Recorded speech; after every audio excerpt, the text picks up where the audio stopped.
Explore Hyderabad exclusive temple jewelry exhibition Nakshi Mela at Varahi Silver Jewelry KPHP.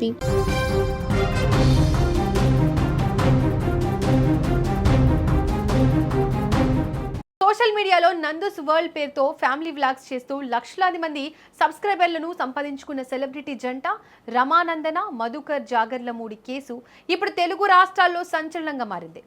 UK వీసాల పేరుతో కోట్లాది రూపాయల స్కామ్కు పాల్పడ్డారంటూ వీరిపై AP తెలంగాణలో కేసులు నమోదయ్యాయి.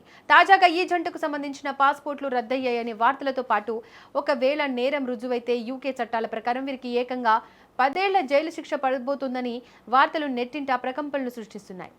అసలు ఈ వార్తల్లో ఉన్న నిజమేంత? యూకే చట్టాలు ఏం చెబుతున్నాయి? బాధితులు ఏం ఆరోపిస్తున్నారు? ఈ వీడియోలో మొత్తం తెలుసుకుందాం. అసలు ఈ వివాదం ఎలా మొదలైందో చూస్తే గుంటూరుకు చెందిన జాగర్లమూడి మధుకర్ అన్నే రమానందన దంపతులు యూకేలో స్థిరపడ్డారు. వీరు గుంటూరు, విజయవాడ, హైదరాబాద్లలో డెస్టినీ కన్సల్టెన్సీ పేరిట ఆఫీసులు తెరిచి లండన్లో చదువుకోవడానికి లేదా ఉద్యోగాల కోసం వెళ్లే యువతను టార్గెట్ చేశారు. ఈ నేపథ్యంలోనే ఎన్టీఆర్ జిల్లా ఇబ్రహీంపట్నానికి చెందిన శివక్రాంతి కుమార్ అనే బాధితుడి ఫిర్యాదుతో ఈ స్కామ్ వెలుగులోకి వచ్చింది. లండన్లో చదువుతున్న శివక్రాంతికి వీసా రెన్యువల్ మరియు సిఓఎస్ ఇప్పిస్తామని నమ్మించి దఫాలుగా దాదాపుగా 15 నుంచి 20 లక్షల రూపాయలు వసూలు చేశారు. తీరా చూస్తే వారికి ఇచ్చిన job offer letters, cos certificates అన్నీ ఫేక్ అని తేలింది. బాధితుడు నిలదీయడంతో వారు రెస్పాండ్ అవ్వడం మానేశారు.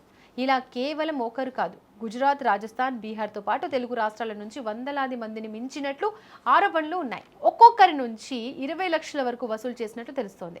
దీంతో బాధితుల ఫిర్యాదులను తీవ్రంగా పరిగణించిన ఎన్టీఆర్ జిల్లా ఇబ్రహీంపట్నం పోలీసులు రమానందన, ఆమె భర్త మధుకర్ మరియు ఇండియాలో ఉన్న మధుకర్ తండ్రి మోహన్ రావుపై కేసులు నమోదు చేశారు. ఈ దంపతులు ప్రస్తుతం యూకేలో తలదాచుకోవడంతో వారు ఇండియాకు రాకుండా తప్పించుకోవడానికి ఉండేందుకు పోలీసులు అత్యంత కీలకమైన లుకౌట్ నోటీసులు జారీ చేశారు. అంతటితో ఆగకుండా ఈ కేసు తీవ్రత దృష్ట్యా ప్రభుత్వం వారి ఇండియన్ పాస్పోర్ట్లను రద్దు చేసినట్లు తాజాగా వార్తలు వస్తున్నాయి. అంతేకాదు, యూకేలో ఉన్న వీరిని ఇండియాకు రప్పించేందుకు ఏపీ పోలీసులు ఇంటర్పోల్ సహాయాన్ని కూడా కోరుతున్నారు. అయితే ఈ ఆరోపణలపై యూట్యూబర్ నందు గతంలో తన ఛానల్లో క్లారిటీ ఇచ్చారు. తమపై కొందరు వ్యక్తిగత కక్షతో నెగిటివ్ ప్రచారం చేస్తున్నారని, తమ పేర్లు వాడుకొని ఇండియాలో ఎవరో డబ్బులు వసూలు చేస్తున్నారని ఆమె వాదించారు. కానీ పోలీసులు మాత్రం ప్రాథమిక ఆధారాలు ఉన్నాయనే కేసు ముందుకు తీసుకెళ్తున్నారు. ఇక యూకే చట్టం ప్రకారం ఉద్యోగాలు ఇప్పిస్తామని నకిలీ ఇవ్వడం తీవ్రమైన నేరం.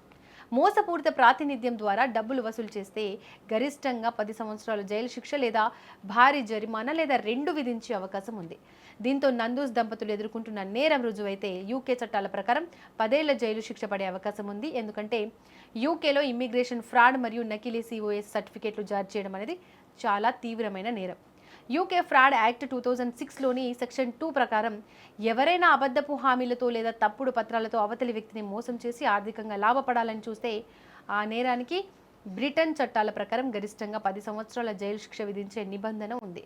ఒకవేళ బ్రిటన్ హోమ్ ఆఫీస్ మరియు అక్కడి స్థానిక పోలీసులు ఈ వీసా స్కామ్పై ఇన్వెస్టిగేషన్ పూర్తి చేసి కోర్టులో నేరం రుజువు చేస్తే నందూస్ దంపతులు బ్రిటన్ జైల్లో 10 ఏళ్ల పాటు చిప్పకూడు తినాల్సి వస్తుంది.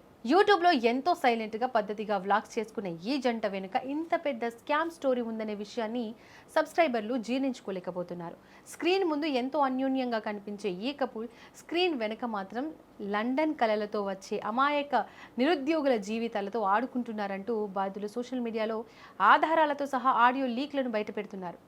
ఒక సెలబ్రిటీ స్టేటస్ను అడ్డం పెట్టుకొని కన్సల్టెన్సీ బిజినెస్ రన్ చేయడం, నకిలీ పత్రాలు ఇవ్వడం వల్లే ఈరోజు లండన్ వీధుల నుంచి ఈ జంట పారిపోయే పరిస్థితి వచ్చిందని నెటిజన్లు కామెంట్స్ చేస్తున్నారు.